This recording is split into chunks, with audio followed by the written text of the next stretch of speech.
Carter Christian are here from the Florida Squeeze. Good morning. We're 24 hours away from the polls opening here in Florida. Busy day ahead of me. We're going to have some other videos later today looking at state house races and some of the other big races in the state and how election day turnout might impact those. Much more localized view of Florida than maybe the national view we've been given. But let's set the table as we enter the Monday before Election Day, which is a day where there's a frenzy of activity in the state. I mean, my first campaign in Florida, my first campaign professionally in Florida was 1998. I worked as an activist, president of the College Democrats at the University of Florida, among other things before that in 96 and 94 and 92 as a young activist. So the Monday before Election Day is always a very nervous time if you're involved in the campaigns in this state. But let's look at where we sit statewide as we enter Election Day.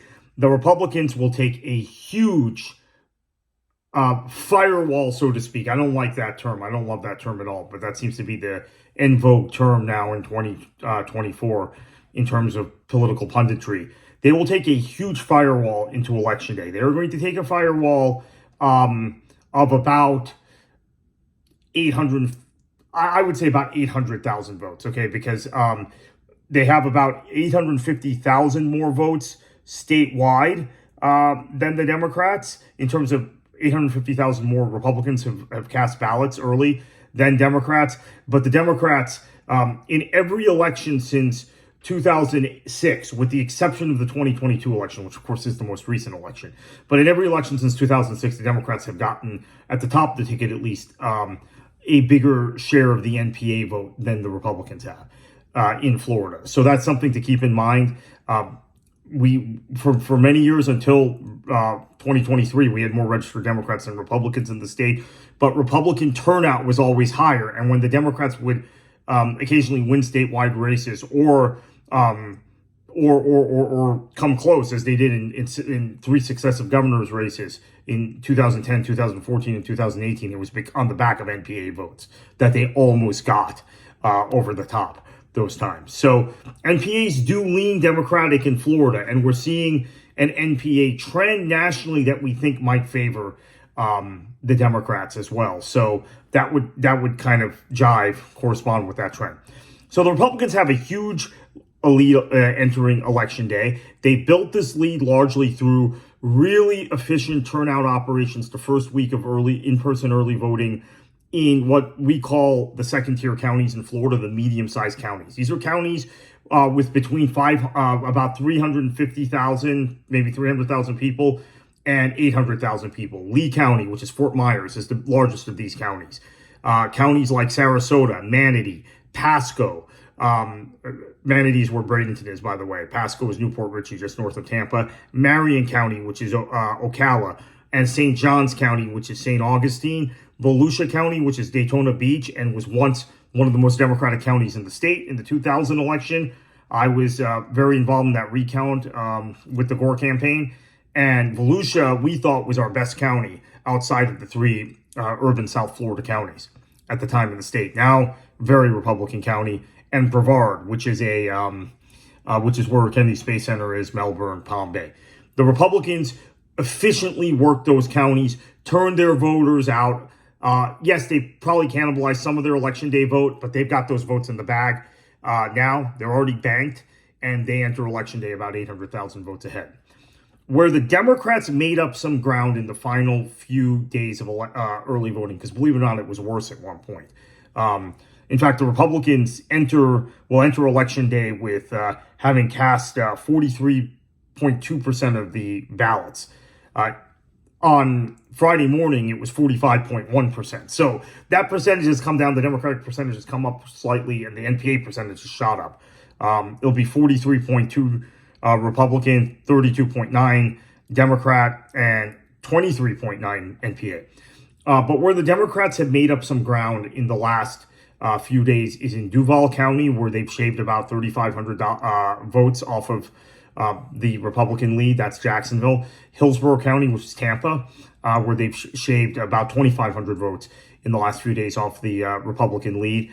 They've continued to build their lead in Broward County, which is Fort Lauderdale. That's the most Democratic urban county in Florida. It used to be the most Democratic urban county in the Southeast in the United States. That's over 150,000 now, the lead for the Democrats there.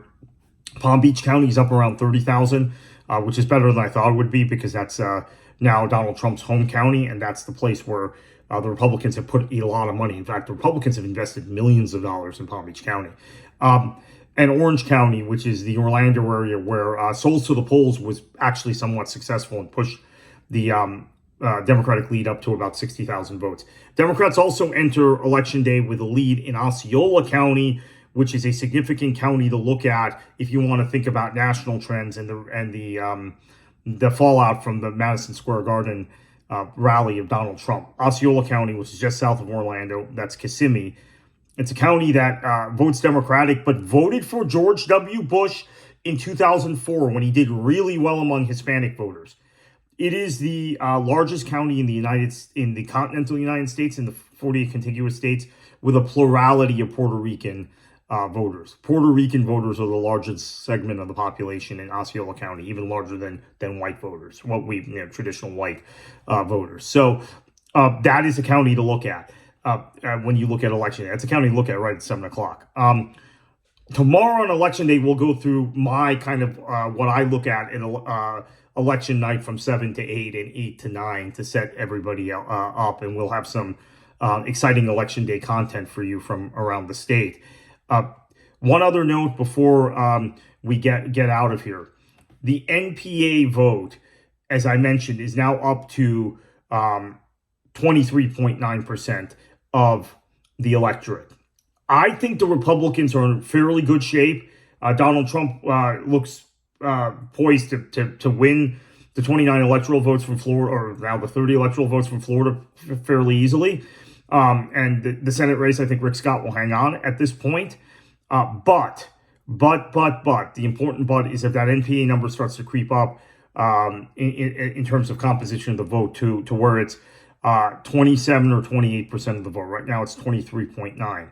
If we're sitting here 4 o'clock, 5 o'clock on election day, and we get real-time data out of Florida, unlike some other states, and that composition of the vote that has crept out, NPA vote has crept up, then I begin to get concerned if I'm a Republican, beyond the seats we're going to talk about later today, which are vulnerable seats, because I think then that vote becomes unpredictable. And as I said, unlike some other states, there is a history of NPAs in Florida voting for Democrats, right? Democrats winning 53, 54, sometimes even 55% of the statewide NPA vote to keep races competitive when Republican turnout is much higher. So if the NPA number creeps up, as well as the Democratic number, I don't have any faith that the Democratic number will turn up. I know there a lot of people nationally are saying, oh, Democrats are just reverting to their old habits of voting on election day. But until we see that, I'm not going to believe it. But if the NPA number creeps up to about 28 or 29%, and the Democratic number, which is 32.9, stays about there, maybe creeps up a little more, and the Republican number comes down because the NPA number is rising and the Republicans have cannibalized their election day vote, then I think Florida is very much in play. So right now, the Republicans in good shape. The Democrats came back a little bit the last few days of early voting, but not quite enough.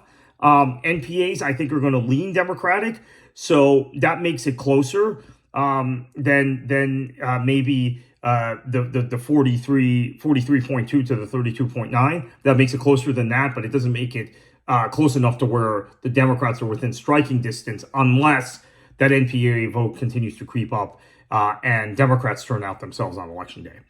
So enjoy your day. We'll be back later today.